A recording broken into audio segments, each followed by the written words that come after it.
So by the time I was 9, I was suicidal.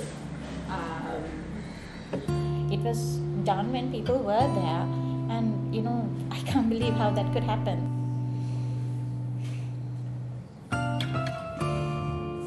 But I didn't even want to look at his face because I felt so disgusted, and I didn't want other people to know, and I didn't want my mom to fight, and all those kind of stuff. The estimated number is 1 in 3 children in Sri Lanka. So higher than the global. Yeah, it's higher than the global.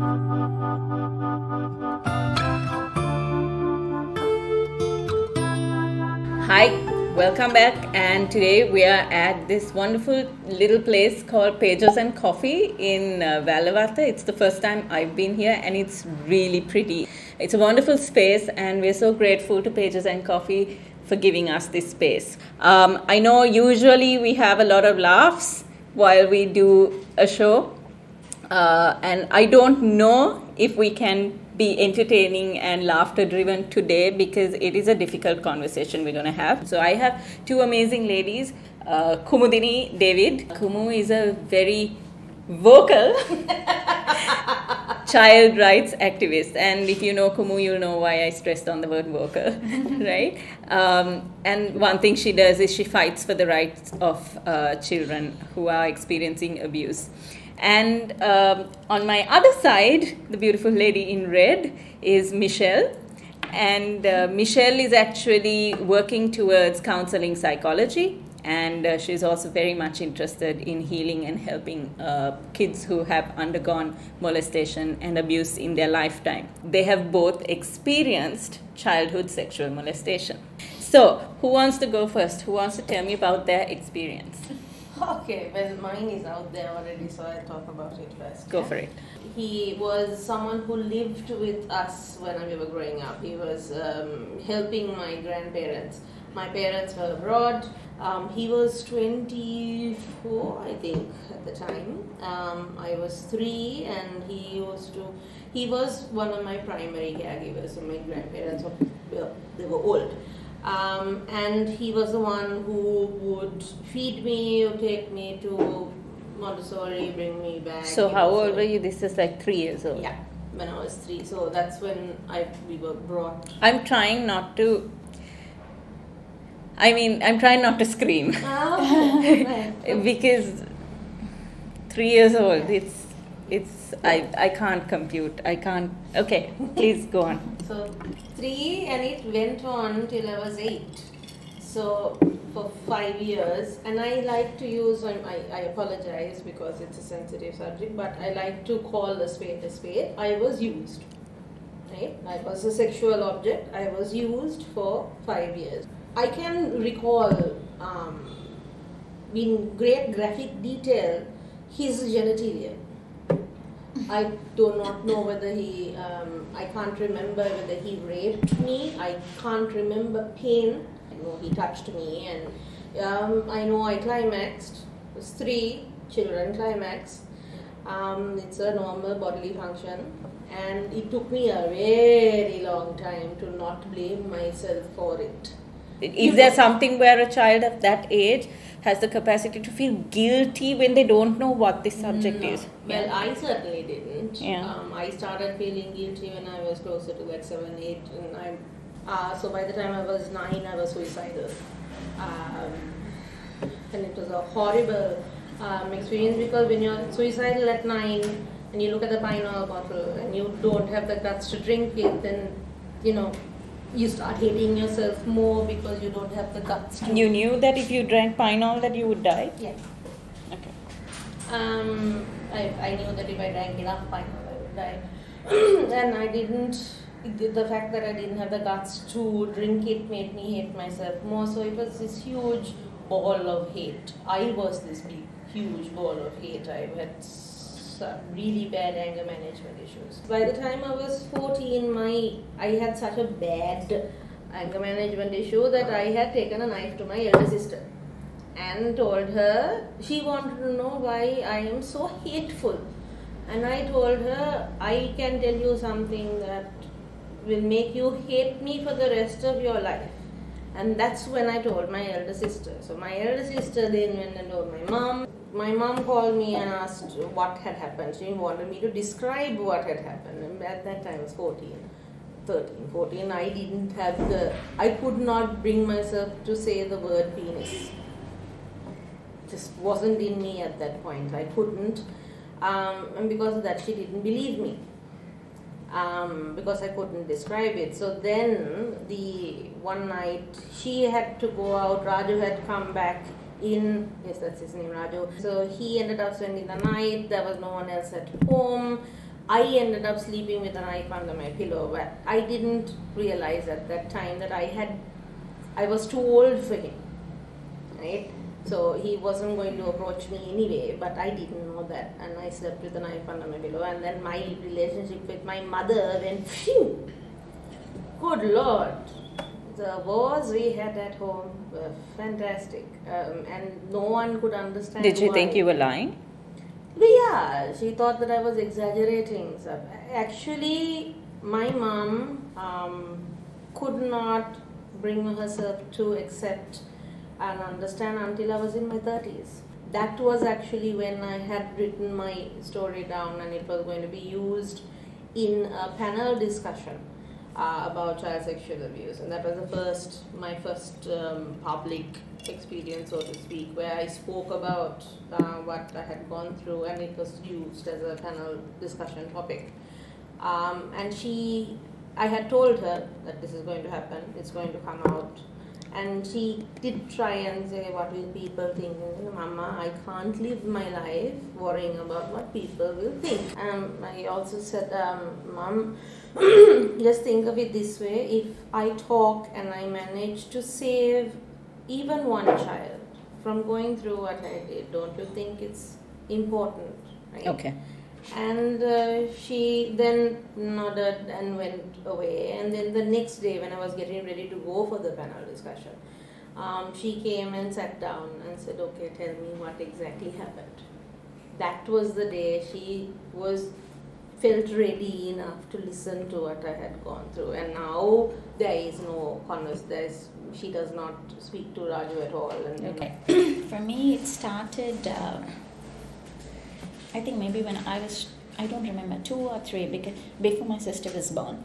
And for me, it's just not one person. I was not raped or anything like that, but I was molested because I was very cute and chubby, very, very fat, very chubby. So people used to pinch me and, say, oh, cute and all that stuff. And then, behind my parents' back, my first experience is a lady who actually started touching me and all that, and I didn't know anything about it. I used to like her. I used to go to her house. No one knew, and I never told anything to anyone. I was only 2, so I didn't know anything at 2 or 3. I didn't know anything. Then later on, when I grew up, maybe when I was in year 1 or something like that, I remember. Again, neighbor was a guy, and. They used to, I was cute and chubby and all that, so my mom, I'm allowed to go down with my sister to their garden and all that stuff, so they used to carry me and all that stuff. I don't know what happened to him. I really liked him. I call him Anna. Very fond of him. He was working at that time, and I was only in year 1, so imagine the respect I had for him. So I was very fond of him.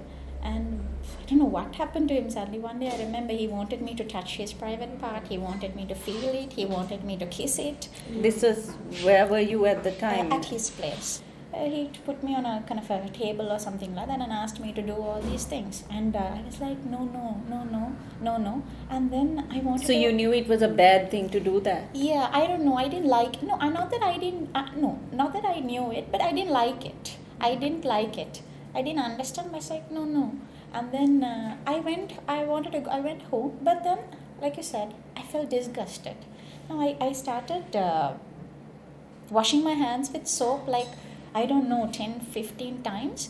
And I'm not close to my mom, very close to my grandmother. I wanted to tell her that something like this happened. I feel very dirty. I want to wash my hands or something like that. But then I couldn't bring myself to tell my grandma. And then later another family friend of ours, so he also, like, when no one was there, or maybe when people were just, I wouldn't say no one was there. It was done when people were there. And I can't believe how that could happen. And then I was abroad in Bahrain. So now I went to this shop to fit on something. Now I was about 11, right? And I went to this shop to fit on. So this man, he kept this, my mom was like, okay, is this the right size? He just kept his t-shirt on me like that. And with his thumb, he started pressing your breast. So I knew he was doing something, but I was 11. But I didn't even want to look at his face because I felt so disgusted. And then I didn't want other people to know, and I didn't want my mom to fight, and all those kind of stuff. So after that, every time I passed that shop, my heart would beat so fast. I didn't want to go, but I don't know how to tell, because that's a regular shop. That's a shop where my parents shop. It's a regular shop, right? I went to the supermarket. Again, I was 11. And this guy, an Arabic man, I was in Bahrain, right? So he just asked me for an address. I said, I don't know. And then I was standing near the lift, and it was taking a long time. I took up the stairs. He came behind me. He just put his hands under my dress. I was 11. And I'm living on the first floor. I'm like, what? Leave me. And I had this Coke bottle. I dropped it. And I ran upstairs. I said, Mommy. And I started screaming. And I ran upstairs. Then he also ran away. Then I told Mommy. Our driver was also there at home. I told Mommy, someone tried to do something like this. And then Mommy sent the driver down. But he had gone. So every time I see like a fair person who resembles him, I get very scared when I go on the road and all that stuff. And when I'm walking in a crowd, I get very uncomfortable. I try to put my hand like that or like that because I'm very scared. I'm very scared of going shopping when I was 11 or 12 because I don't want anyone groping me and doing such things. Next was when I was 16. I went to India to stay with my uncle, study there for some time, and there was another family friend of my uncle's who's much older. He told my aunt that he wanted to take something from the house. So obviously they're prepared. They know he's coming, right? I don't think he actually came to take anything. He actually, I had to go into that particular room to take what he wanted. So I had to help him, right? So once I went there, the lights were off. He just pushed me to the wall and he just kissed me and he just touched me in places I didn't want to touch him. And then I'm like, Uncle, what are you doing? Uncle, what are you doing? And then he just ran away. He just ran away. I'm there like I was frozen. The worst part was he would come home even after that pretending like nothing happened, and I was like I was avoiding him, and my aunt was like, why is she avoiding? She was my cousin, why is she avoiding all of a sudden? She was okay with him, but no one knew what happened, and he was totally normal. So I remember I couldn't sleep. I was getting nightmares, and I had to. The worst part was I had to go on a trip with him, and alone? No, with the family. Okay. Because it was kind of close. It was like so painful. It was when another pastor auntie from England, she was talking to me about another issue. Then suddenly she asked me, were you abused when you were a kid? And then it started. Then I started remembering. Then only I cried. I did not cry until I was 19 or 20. I was angry with God and I was angry with myself and everything at that time. Then eventually, by God's grace, I came out of it, and here I am. So just coming back to you, okay, so you were going through all of this stuff, right? But did you have anyone that you could talk to before you told your elder sister? I had a friend, I still have, she's my best friend. So I met her in school, first day of school. I was 5, I think, at that time. And she didn't know. I did not talk to her, but I do know that she stuck with me with all my issues. Dramatics, histrionics. Yeah. I was a horrible child. I mean, seriously. But that's understandable. Even your anger and the fact that you get triggered, you said you become a demon or whatever it is, I don't see why you wouldn't. And I'm completely surprised that both of you are not ranting, raving lunatics by now because of what you've been through. Some would say that I am. And yes. Yes, the jury is still out on that one. But that's okay. We're both alike, so that's okay. I understand. I understand, I accept. Okay. But I do know though, like when you're growing up with something like this, you feel like you have been removed from the human society. You do not feel normal. You feel unclean, you feel, oh my God. There was for a long time I couldn't look at myself in the mirror. You watch people to try and understand how do normal people react. How to integrate. Yeah.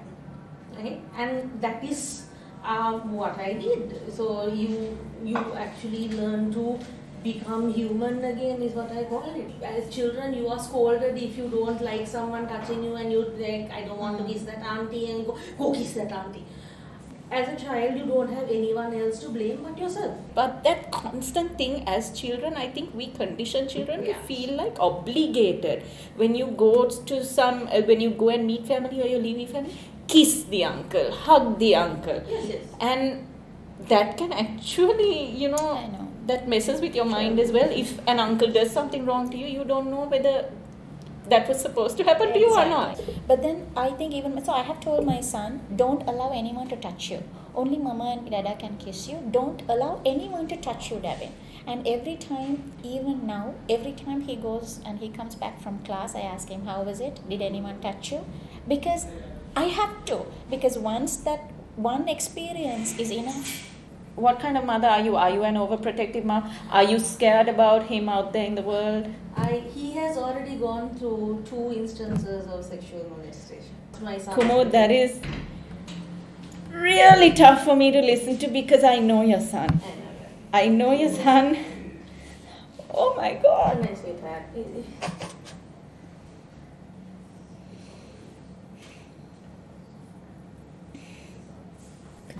Why are you two doing Because this? You two are consoling me, but that's because crazy. we've gone through this, my darling, and we've learned to handle it. So, at 11, he was at with my mother and my my sister, and they are also very paranoid parents, but the 2 of them needed to go to the toilet. And my son was standing outside the toilet when, thankfully that instance was under the CCTV. This guy went past and had touched my son's crotch twice. When I got there, they were already at the security, the office, and going through the CCTV cameras. The first thing that they did was try to make us not believe that. That's the first thing everyone does, to try and make the child, people do not believe the child. Then they will try to play it off, saying, no, maybe it was an accident. But once, twice, 3 times, 4 times, not an accident. I mean, if I was there, I swear, as much as I am against violence, if I meet that man, I swear. Right. So what I'm going to tell you is going to might offend quite a few. It will seem incredulous, right? But I am asking you all to please listen until I finish talking. Yeah. When I was talking to this guy, he was shivering, he was sweating, he was in tears, and he was shaking. He didn't deny it. What he said was, "Ane mahatyo mata mataka naha." He kept saying, I can't remember, right? And he kept saying, I'm sorry, mata mataka naha, and he was shivering and all of that. And something in me, I remembered my studies, and because I've also done psychology, because I wanted to understand myself. And I asked my husband to leave. He said, Rashmi, go stay outside. I need to have a chat with this man. And I sat him down and I talked and I asked him whether he has children. He is the sole breadwinner of his family. He has a 9-year-old child and an infant son. His wife doesn't work. And while I was sitting there, I asked him whether something like this has happened to him before. And he couldn't say anything, he just started shivering more. And that's when I realized that this guy is probably A victim himself. of abuse himself. right? And this is how it has manifested. I took his identity card number, I took his phone number. I still follow up with him, and I told him that if I get to know that you have done something like this to another child, I will skin you alive. But I am letting you go because I made a decision to follow up with this guy and make sure that he is alright, that he is not going to abuse his children. And I do not want my son going through the entire legal system of having to put a entry in the police and then having to remember everything that he has said, otherwise case will be dismissed and he'll be re-victimized and all of that. So I made a conscious decision to not persecute. I met a lawyer who was telling me that she had a case that was dismissed.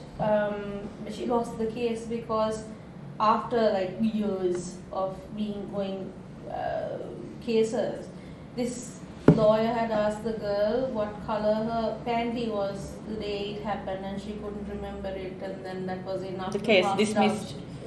Cast doubt on the whole incident, and they dismissed the case. So that is as bad as it is in Sri Lanka. And what about you? Was there ever a point where you felt safe as a child before you were able to talk about this openly with adults? Did you have friends or support that you could? I was like, why was I born? Why? Because I had to go through this in my childhood, and then that leads to other problems like relationship problems. You have a trusting issue. You have anger issues, and the moment I get to know that someone is using me in any way, not physically, but that word use triggers me. Right? And what about you as a mom? As a mom, and you're going to be a mom as well. I have gone through this, so I think I understand kids better. But are you scared about your children? No, about myself, no, I'm not scared, but I am protective to a certain. That's how a mother should be. I do check on him. I trust him. I've told him that I trust him, and I told him that he can come and tell me anything. In the greater Sri Lanka, the subject of child molestation is not understood or even accepted sometimes. Like, no, nobody molests my child, or no, it doesn't happen. The first thing the parents should understand is get the consent of the child. Like you said, do not force the child to kiss or hug a relative, or in fact any person, if they don't want to. Give them that freedom. This was about a couple of years ago. This lady has seen a man trying to molest a girl in a supermarket at 8 o'clock in the morning, and this little girl, and that girl also calls him uncle and all that stuff, and this lady who has seen that had made a big issue out of it, and somehow made sure the mother comes there, and the mother has said, no, this is a known person and he's a driver, and mother is defending. And that lady was really going haywire on social media. She couldn't accept the fact that the mother should be protective, not a stranger. And it's like, no, driver uncle. So what if he's just a driver? How can you identify if your child has undergone something? Because the child is not talking to you about this experience, right? If you suddenly get angry, he or she suddenly get angry, if they're disfiguring toys, if they're being destructive, if they're any kind of destructive behavior, either self-destructive or destructive to the environment, if they're suddenly using language that they shouldn't, anything that seems abnormal. But is that a clear indicator of child sexual molestation, or it can be even bullying in school and things like that? But whatever it is, it needs to be addressed. Yeah, that your child has gone through something that has. What about sexual behavior in children? Well, if you are suddenly seeing your child rubbing himself or herself, and it's at an age where it is unusual, it is entirely possible. First, please check if there's an infection down there, that's why they're rubbing. If not, if there's nothing else, then it's a good indicator. Try and find out if something has happened. They have to have set up the way for a child to be open about his or her body and all of that with the parents before they go down the line. If you're a parent who they don't come out like that, and you don't show your body to anyone, and if you have conditioned your child to be ashamed of his or her body and their bodily functions and whatnot, then you're going to have a harder time. But that's also very important, because here is we don't talk about these things. We don't even name body parts, right? Chike, you know, you'll have all sorts of other names, and you don't talk about it out in public. I remember when I was working in a particular counseling center, this child from Maldives came, and he was sent by the teachers. The teachers had told the parents something different about this boy. Take him for some. They have a divorce background and all that jazz. So once they brought the child here, and they couldn't figure out what was wrong with him because he was here only for about a month. But I remember we drew a boy, and we said, which part of your body do you, because he's not talking and he doesn't smile, he's very weird. Which part of your body do you like? Which part of your body do you feel happy? Which part of your body do you feel angry? So I remember he scribbled on his private part. He scribbled. So then we assume that something has happened, but we cannot get into, because we needed to do more stuff, more tests with him, more activities with him. So it's like that. So you have to actually take them to a qualified people, so that they will tap into their past and actually find out. Because if you're going to sit them down and ask, okay, what happened, tell me this happened or that happened, they're unable to explain unless they're big. I came across this article that a journalist had written, who had been very, very critical of the Child Protection Authority. They had called it a toothless pussycat. Even the steps they take sometimes once something is reported is very lacking. I think a case where the child was re-traumatized by the NCPA, and the child is now going through severe problems. I've heard of more than one case though. And I've verified that those cases are legitimately, they've been hugely let down. There have been cases where, okay, what do you do when children don't have the protection of their parents? There are cases in Sri Lanka where entire orphanages have been, and these have been in the news, where the orphans have been subjected to sexual abuse by the people running the orphanages, state orphanages. And they don't follow up also. And yeah. Following up is very important. The NCPA is like snail's pace. The probation institutes are where children are removed from abusive environments and kept until the whole legal proceedings are done. There are cases where they're being abused in the probation institutions.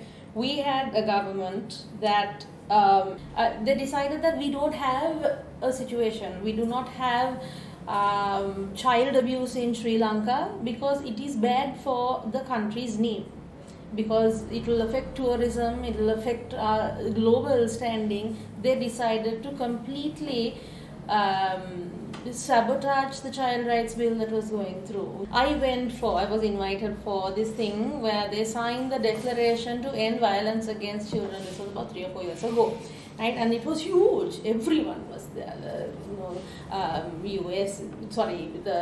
UN, WHO, and all of them were there. And then I spoke a little bit about what I'm doing and whatnot. So afterwards, the panelists came up to me and said, "Thank you for talking.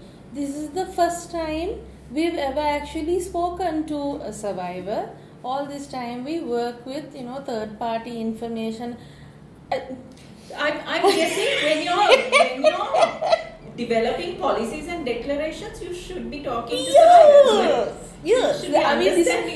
This is what I was getting. I was like, wow, thank you so much. This is the first time we're meeting. I was like, wow. That's actually when I realized how large a gap there is between the people who are making the policies and the ones who are actually going through all of this crap in their lives. The estimated number is 1 in 3 children in Sri Lanka. So higher than the global. Yeah, it's higher than the global.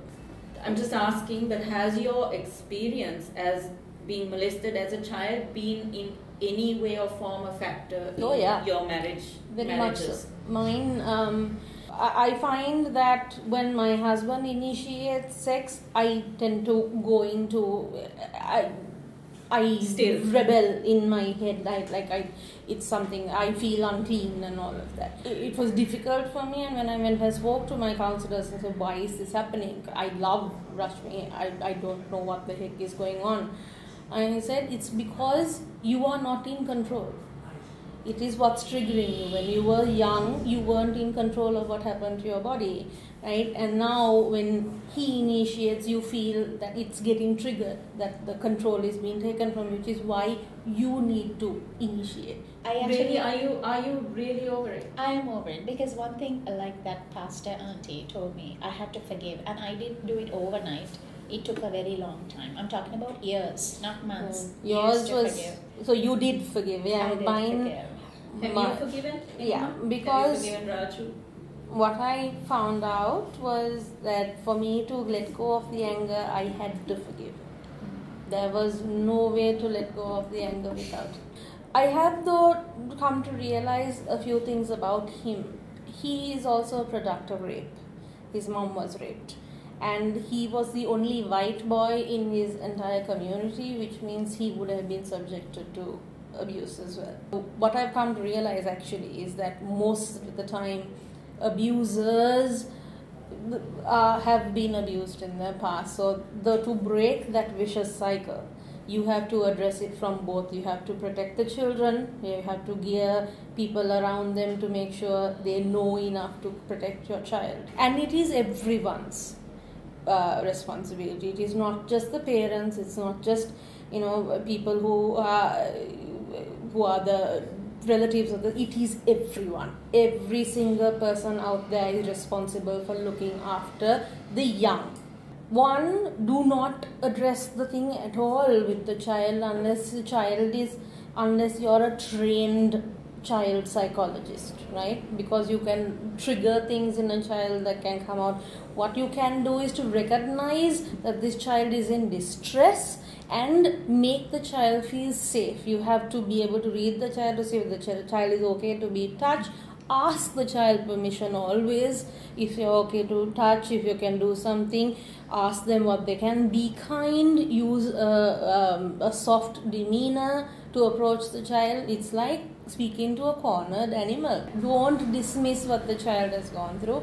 Just accept that the child as he or she is and work with the child with kindness. That is all that you can do with the little one. Under the YouTube video, we're going to put out numbers and hotlines that you can talk to if you suspect that something has happened to a child that you know, if you want to find out more, if you want to research the information that is out there. There's not whatever is available, at least to know what measures to take. So we'll have all that information on our YouTube channel. So I hope that helps you. Did you like the show? Subscribe now to our YouTube channel and stay tuned for all future episodes. We also have a regular feature column every other Sunday in the feature section of the Sunday morning newspaper, and that's the brunch section. So keep your eyes peeled for that as well. Bye for now.